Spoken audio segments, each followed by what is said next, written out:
To you. Welcome to Romi TV Africa. This is a very good morning to you. Welcome to Romi TV Africa. This is newspaper review Thursday morning. I am your host Regina Mwangi, and today I have my panelist besides me. Thank you, and my name is Thur. Welcome to the show. Yes, I'm yours, Shannon. Welcome to the show. On our first story, revealed why Kevin Otieno's family fears going back to the morgue. Last week we had the killing of Kevin Otieno in Mihango, Utawala, who was killed, who was shot 36 times, and he died.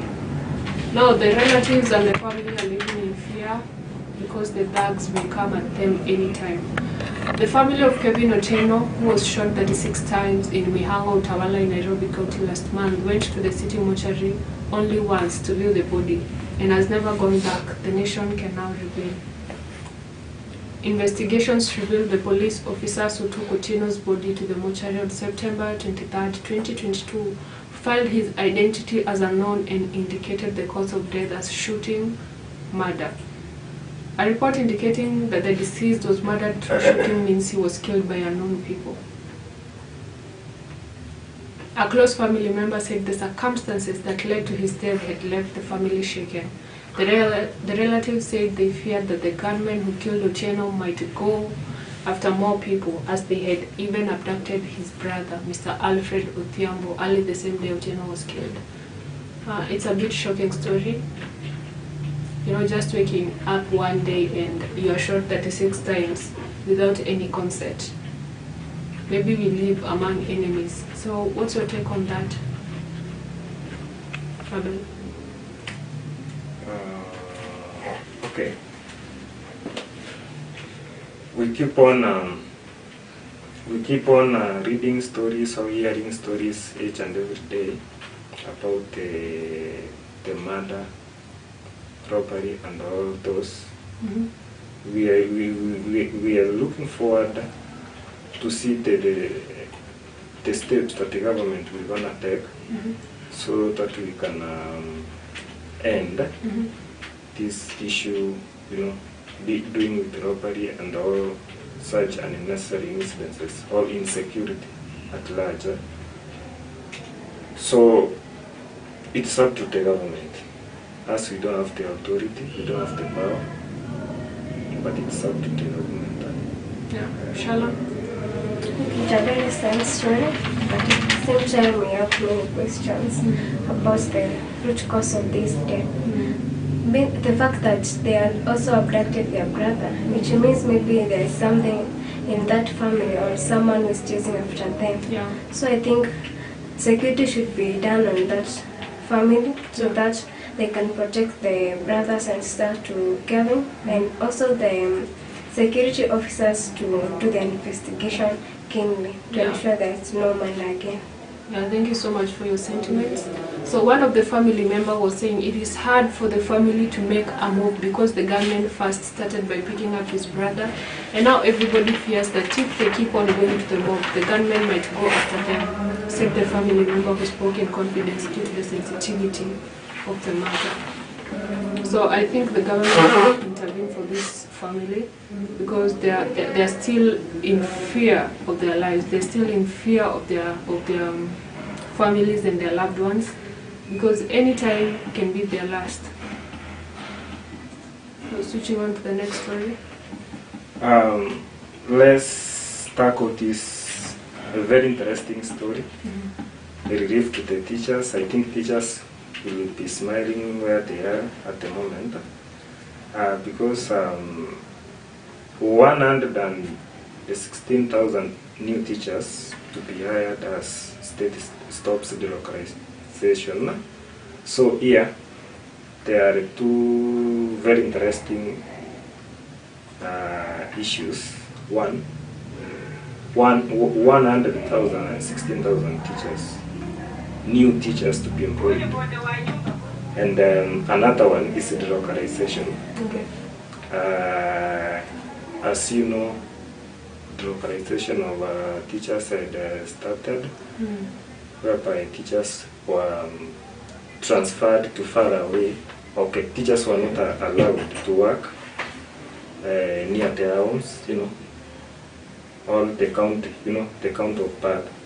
So they were transferred far away, hence making them to separate with their families, because at times they may not move with their families. So let's see what it is. Hiring could be done in batches within a period of 2 years due to budget constraints.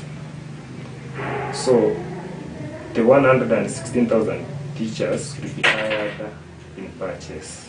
So it means that they won't be hired at the same time. DP said the localization separated families since many were transferred to far French areas. The government has announced that the recruitment of some 116,000 teachers will kick off next week.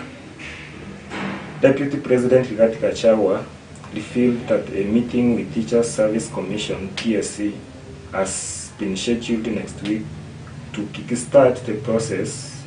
The revelation came as Gachagua announced that the recruitment of the new teachers will be done in batches within a period of 2 years due to budgetary constraints. Also, the head of state on the same. Okay, let's read further.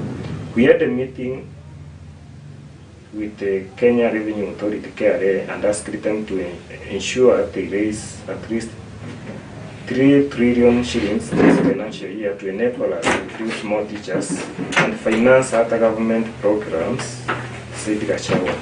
And speaking separately, President William Ruto said the first cohort of 30,000 teachers will be employed in January next year. We have agreed with TSC that from January they will have recruited 30,000 more teachers. Some will be employed on permanent and pensionable basis, while some will in interns. So, Okay. So here it means the first batch will be employed on January. That's 30,000 of them, and the rest as we move on. So as I can say, or I can see, it's gonna take some years, or it's gonna take some time, because they said 116, and now the first batch will be 30,000, and that's in January. So it will take time, and then they also said that the aged, or those who are almost retiring, to be transferred to their nearest homes so that they can retire from them. So I don't know what you can say about that.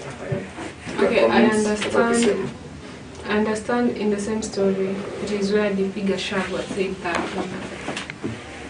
CBC is here to stay and it was not going to be eliminated. So it's a good thing, because again there are students and parents who had already adapted the system.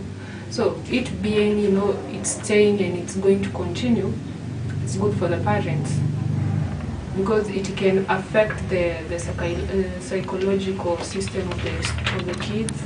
So I believe, but again, this CBC system, it's good and it's going to stay.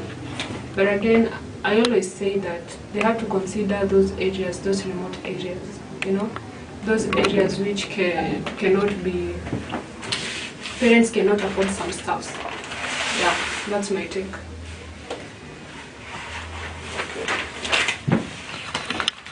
So my take on that, I can say that it's a good decision that they've made, because I think many of the families break up because of those far distances. I think it will help to bring back families together and also to help the Kenyan child. Yeah. And the next story. Okay, coming to another story is that yesterday, the Azimio leader Raila Odinga was in Mathare yesterday. it says that Raila cheers into Ruto's government of failed flower and fuel promises. So there's a quote that it says, Baba is here, I have earned your cries and suffering